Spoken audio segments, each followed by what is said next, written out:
Cipriani, Cushman & Wakefield, Urbano Argentina, Aseguranza, Compañía de Seguros, Plaza Logística. Bueno, estamos nuevamente en las oficinas de Having, que gentilmente nos cede para hablar de la logística de la minería, con Martín y con Fernando. ¿Cómo están? Buen día. Buen día, muchas gracias por la invitación. No, por favor, gracias a ustedes por dedicar este rato a hablar de esta actividad. En una nota anterior habíamos estado conversando del transporte y la minería, las dificultades de transporte, especialmente la minería del litio. Hoy queríamos charlar un poco por ahí de otro componente de la ecuación logística, que es la existencia de los inventarios, ¿no? ¿Dónde están los inventarios de la industria minera? Ya sea aquellos insumos que hacen falta para la producción, el producto terminado, el abastecimiento a las personas que trabajan. ¿Dónde están los depósitos? ¿Dónde guardamos las cosas, ¿no? Porque las movemos y después, ¿qué hacemos con eso? Sí, a ver, la red logística de los insumos en general de la industria minera es una red compleja que muchas veces arranca muchos meses antes de recibir el primer camión en la planta, con órdenes de compra de insumos que son vitales como para poder llevar adelante el proceso productivo y que requieren una coordinación que todavía entiendo que la industria está aprendiendo, digamos. Está tomando el tiempo un poco a ver cómo es la dinámica, cómo funcionan las industrias, qué performance están teniendo las plantas industriales. Hay toda una dinámica en aprendizaje, en burbujeo de aprendizaje que se está dando en la industria, que me parece que es muy importante, digamos, entenderlo. En ese contexto se producen algunos desbalanceos en lo que tiene que ver con insumos que justamente terminan siendo todavía ineficiencias desde el punto de vista logístico, que hay que salir a cubrirlos de alguna manera, sea almacenándolo en lugares que podrían ser portuarios, almacenándolo en lugares intermedios que a veces depende de la disponibilidad de depósitos en el camino hacia la mina, digamos, y dentro de la misma planta, digamos, ¿no? Que en general se tienen los medios como para poder hacerlos, pero que a veces, como hay un desborde de inventario tratando de ser eficaz más allá de la eficiencia, que hace que justamente requieran de tener depósitos suplementarios, etc. También es muy interesante el tema de la gente y su mantenimiento, digamos, ¿no? Desde ese punto de vista por los recursos, industrias como la gastronómica tienen que hacer un esfuerzo enorme como para poder llevar justamente los alimentos, como para que la gente que trabaja en la mina sea una cantidad muy importante, pueda tener garantizado su comida y sus necesidades como para poder llevar adelante la vida de la mina, que es una cultura en sí misma, ¿no? Uno está acostumbrado desde el llano a que todos los días uno se va a la casa y vuelve. Bueno, esto en la minería no sucede, todo el mundo lo sabrá, pero aunque sea una verdad de orgullo, la gente se va a la mina, se instala durante 15 días y después se vuelve a su casa. Eso implica que hay toda una vida cultural dentro de la empresa, dentro de la mina, que también hay que sostener, y la logística cumple un rol importante en todo eso. Claro, claro. Y Fernando, vos, de tu experiencia o de la experiencia de Having con respecto a los inventarios, porque en la nota anterior hablábamos de la dificultad de transporte, vos hiciste mucho hincapié en las dificultades del clima, como que el clima condiciona el movimiento, con lo cual toda la teoría de just-in-time y digamos, del abastecimiento, digamos, entiendo que esta industria necesita inventarios grandes para protegerse digamos, de las demoras, ¿no es cierto? Sí. ¿Cómo se articula eso? ¿Cómo lo ves? Bueno, ¿te acordás el concepto de post-room en el inventario? Claro. Digamos, acá se aplica totalmente. Acá cuanto más te acercás al sitio minero, es más costoso todo. Claro. Entonces ahí hay que buscar como un equilibrio muy fino entre el costo, ¿sí? No anticipar una subida a un proyecto antes de tiempo, y que te falte el producto, considerando clima y un montón de cosas que a veces no son controlables, ¿no? Claro. Entonces eso hace nacer un anillo alrededor de la puna, donde se están empezando a vislumbrar proyectos de base de transferencia, por ejemplo. Uh-huh. Entonces ahí ya estás hablando de insumos, repuestos, productos terminados, digamos, porque te sirve también para desacoplar la logística tradicional, que puede venir del puerto de Buenos Aires hasta Salta, por decir, Uh-huh. y desde Salta una logística más específica, Claro. con otro tipo de protocolo, con otra complejidad, hacia el proyecto.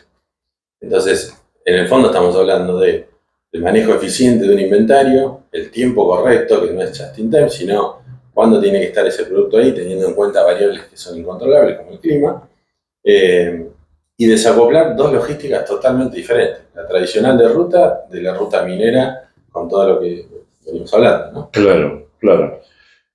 Y en esos proyectos que mencionás, digamos, están orientados a hacer un cross-dock, a hacer un almacenamiento intermedio, aparecen muchos. ¿Dónde están ubicados? Mira, por ahora, por lo que nosotros estamos viendo, todavía está como desarrollándose todo ese aspecto que dice Fernando de el desarrollo de ese anillo en zonas digamos, económicamente razonables para poder operar la logística, haciendo un poco tiempismo de alguna manera de cómo se va desarrollando la performance de cada una de las industrias, ¿no?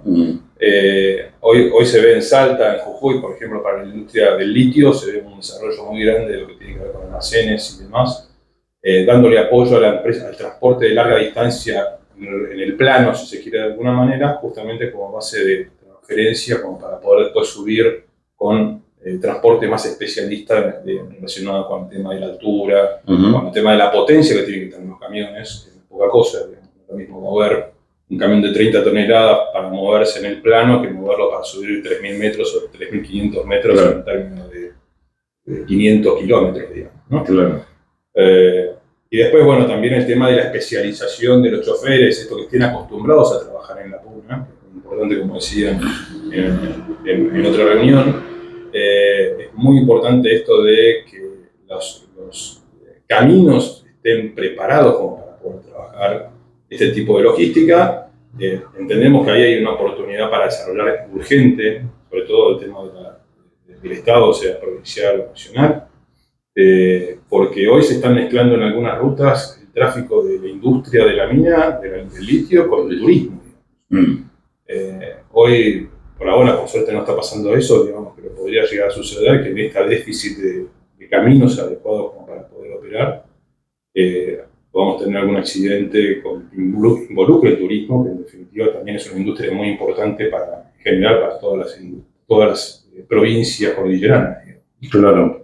¿Eso, ustedes tienen conciencia de eso? ¿Han tenido episodios o situaciones? Se han pasado en Catamarca, por ejemplo. Se empiezan a cruzar flujos, depende de la fecha, flujos mineros con flujos turísticos. Claro. Te agrego algo a lo que decía Martín de la capacidad de inventario. Esto que se está desarrollando empezó con capacidad de inventario a cielo abierto. Entonces hablas de rollos, caños, cosas que podés dejar al aire libre. Claro. Pero lo que está empezando a pasar es una demanda sobre naves, ¿sí?, cerradas, como para poder guardar repuestos, materia prima, específico, que no pueden estar al aire libre. Y claro, eso hay un faltante muy fuerte de ese tipo de naves. Claro, claro. Y recién, o sea, me parece interesante lo de desacoplar el transporte de llanura con el transporte de alta montaña, ¿no? Ahora, tenés algunos productos, a lo mejor que son cargas peligrosas dentro de lo que se utiliza como insumos, donde a lo mejor ese desacople tampoco es tan fácil, ¿no?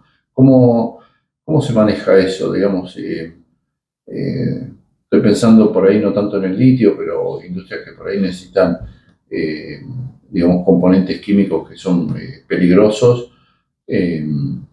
¿Cómo lo ves eso? ¿Qué posibilidades de servicio hay? No, el desacople es interesante por el tipo de camino, digamos, y por el perfil del chofer y el camión. Son dos cosas bastante diferentes. Ahora, si vos tenés que traer, no sé, soda ash, vas a necesitar que los dos camiones estén habilitados para cedronar, por ejemplo. Claro. Y ahí pasas a otro problema, ¿no? Cedronar es muy poco lo que está habilitado, el transportista generalmente eso, si no está en esa actividad, no lo ve, es transparente, con lo cual vuelvo al concepto que decíamos en otra charla, del desarrollo estratégico de los proveedores. Hay que enseñar a un transportista por qué debiera estar habilitado para cedronar, qué es lo que se le abre como su propio negocio, desde el punto de vista de sustentabilidad de su propio negocio. Si vos tenés una serie de proyectos que su insumo principal necesita cedronar, y él tiene que estar alineado. Y ahí es donde falta, digamos, esa alineación estratégica con las mineras para que los propios proveedores puedan desarrollarse como proveedores cedronar, ¿no? Claro. Son habilitaciones que le van agregando valor al transporte. Sí, ahí me haces pensar un poco lo que uno ve a veces en la cuestión de productos de alimentos, ¿no? Y no con el Cedronal, pero sí con el SENASA. Digamos que es una institución que muchos dadores de carga y transportistas se quejan de falta de oficina, falta de capacitación de los oficiales que están en el campo trabajando. Tenemos que pase algo parecido a nivel de la cuestión de los productos que se usan en minería. Yo no he visto acciones desde el Estado, enfocado en minería, para fomentar la capacitación o una guía de implementación de Cedronal o lo que fuera. No veo desde ese lado una línea de trabajo, tampoco la veo del lado de los contratantes, o sea, de las mineras. Es como un requisito, ¿no? Tienen que tener Cedronal. Yo creo que si todo el ecosistema supiera la cantidad de transporte que está habilitado en Cedronal, se podría ya trabajar en un desarrollo estratégico. Claro. Porque todos lo van a necesitar sobre un universo que es muy chico. Claro. Entonces ahí hay mucho para hacer. Claro. Y justamente hablaste recién de la cantidad de vehículos de transporte. ¿Hay estimaciones del volumen de transporte que vamos a necesitar, no sé, en los próximos años? ¿O todavía estamos verdes para hacer ese tipo de cálculos? Mira, entiendo que hay una cantidad bastante importante de proyectos relacionados con la minería a nivel general. No sé si hablamos de 50 proyectos que están dando vuelta. Hoy en litio creo que son 3 las empresas que están trabajando ya en régimen productivo, pero tenemos otras más que están también trabajando en su etapa final como para poder lanzarse. Cuando esto esté funcionando va a explotar realmente, y entendemos que ahí hay una necesidad, una planificación muy importante, sea de lo privado, sea del Estado. Eso después veremos cómo se resuelve, pero va a ser una necesidad muy fuerte que si evidentemente por ley de oferta y demanda se aplica, digamos, va a terminar saliendo muchísimo más caro de lo que podría con una especie de planificación bien organizada, lo que tiene que ver con las habilitaciones técnicas, pero también con la compra de recursos, sea transporte, sea depósitos, sistemas como para poder soportar esa operación, como que uno pueda monitorear la operación online y que pueda de alguna manera estar seguro de dónde están sus cargas en el momento que se desee. Digamos, claramente esto va a ser una explosión, que es justamente un poco la preocupación, sobre todo desde el punto de vista de infraestructura, necesitamos encarar, digamos. Claro. El tema de monitoreo y el tema del volumen y de la afectación hacia otros sistemas logísticos por la captación de transporte de la industria minera, me parece que es un tema interesante para explotarlo. Si les parece, hacemos una entrevista en unos días, una próxima entrevista, y nos quedamos con este tema como para seguir conversando. ¿Les parece? Me parece perfecto. Bueno, les agradecemos esta participación y nos vemos en un tiempito para seguir conversando. Vale, muchísimas gracias. Muchas gracias. Grupo Logístico Andreani. Cushman & Wakefield. Urbano Argentina. Aseguranza. Compañía de seguros. Plaza Logística.